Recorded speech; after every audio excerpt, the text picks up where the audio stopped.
Hello साथीहरू, नमस्कार साथीहरू, हजुरहरूलाई स्वागत छ मेरो च्यानल रमेश प्रकार भिडियोमा। ल साथीहरू, यो चाहिँ मैले बनाउन गइरहेको छु आलु तरीवालाको मसला। योमा चाहिँ सौँफ छ अनि साबुत धनिया छ। यसलाई चाहिँ मैले भुनेको छु। यसलाई चाहिँ पिस्ने हो। यो चाहिँ सौँफ अनि धनिया पिसेको साबुत धनिया छ।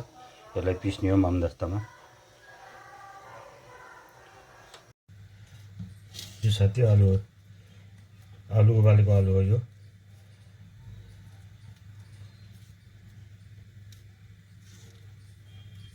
आलु पुडी बनाउने हो। आलु पुडी तरीवाला आलु बनाउने।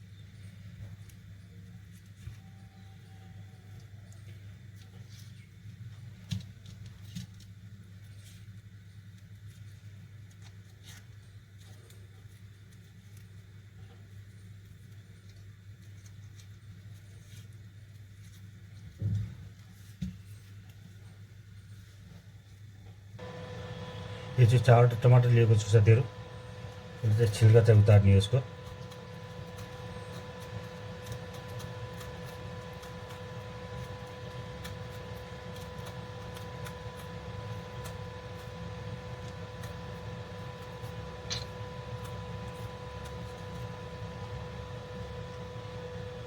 साथीहरू, टमाटरको छिल्का उतारिसकेको छ।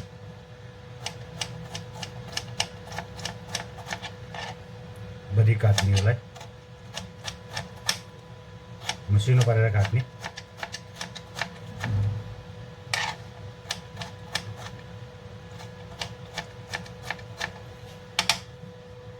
तेल राखौँ कडाईमा।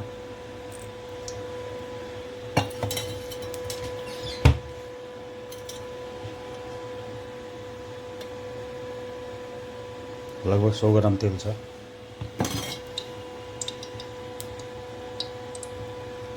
साथीहरू, तेल गरम भइसकेको छ। यसमा टमाटर राखौँ।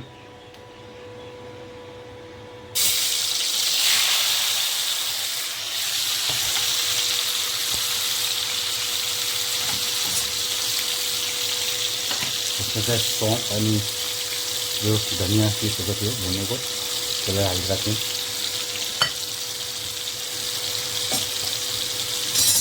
त्यसपछि 4वटा हरियो खोर्सानी,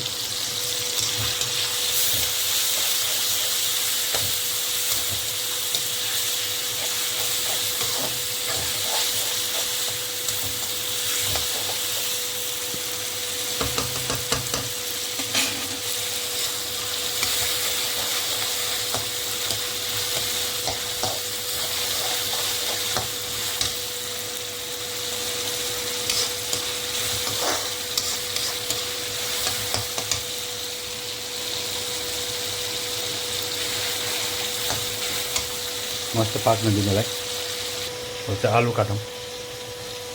त्यसलाई मसिनो पारेर साथीहरू आलु काटिसकेको छ।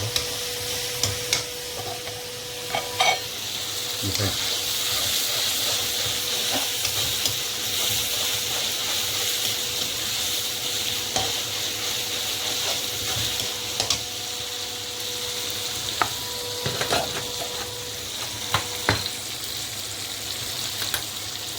स्वाद अनुसार नुन हालौँ, नमक।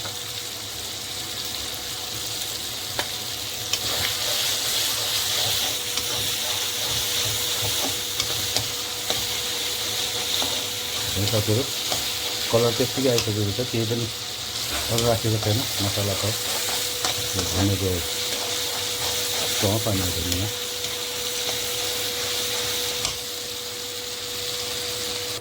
अब साथीहरू, यसमा आधा चम्मच, आधा भन्दा पनि 1/4 चम्मच राखौँ यो आमचुर। थोरै राखौँ। आमचुर हालेपछि के हुन्छ भनेदेखि खट्टा हुन्छ, हल्का खट्टा चाहिएर लाग्छ। अब यसमा राखौँ यो चाहिँ देगी मिरिच, जो कि हुँदैन, पिरो हुँदैन।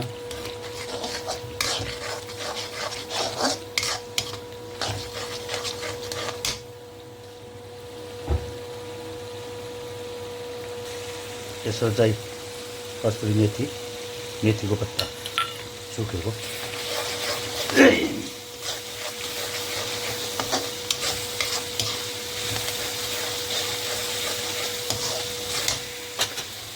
अब आलु राख्नु साथीहरू।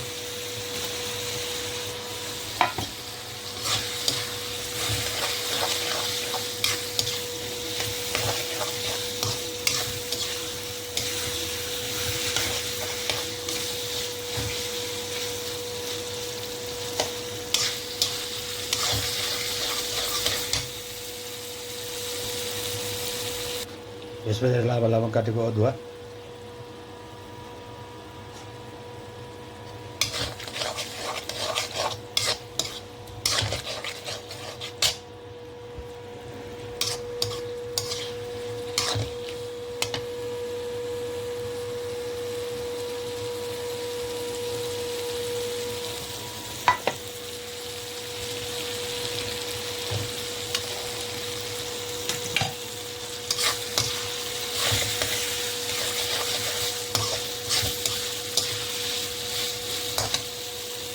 यसरी मैले चाहिँ चुना उमालेको छु। यसलाई हल्का म्यास गरौँ।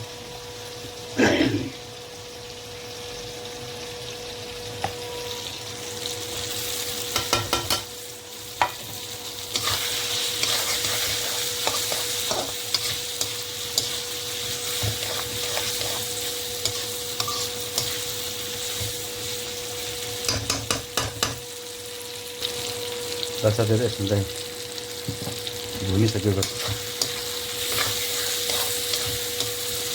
1 गिलास पानी राख्नेछु।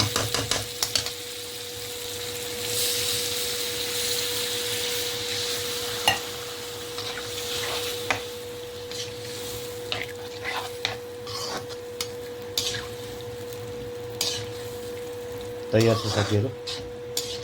अब यसलाई उब्लिन दिउँ, पाक्न दिउँ केही बेर।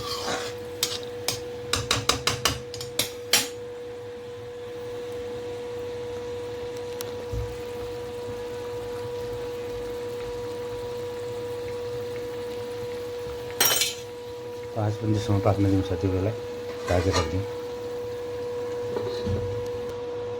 र साथीहरू 5 मिनट भइसकेको छ। हेरौँ के हो भइरहेको छ।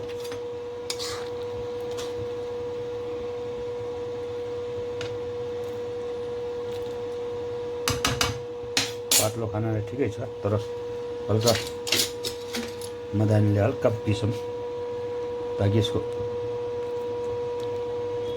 ग्रेभी हल्का बाक्लो होस्, गाढा।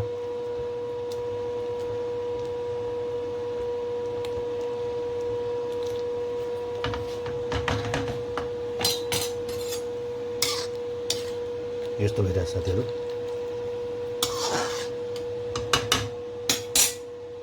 धन्यवाद साथीहरू। अगाडि अरू भिडियो बनायो भने म चाहिँ युट्युबमा हाल्नेछु। त्यसको लागि हजुरहरूले मलाई सपोर्ट गरिदिनु होला, लाइक गरिदिनु होला, कमेन्ट गरिदिनु होला। धन्यवाद साथीहरू हेरिदिनको लागि। साथीहरू यो आलु पुरी भइसकेको छ। यो आलु पुरी हो साथीहरू।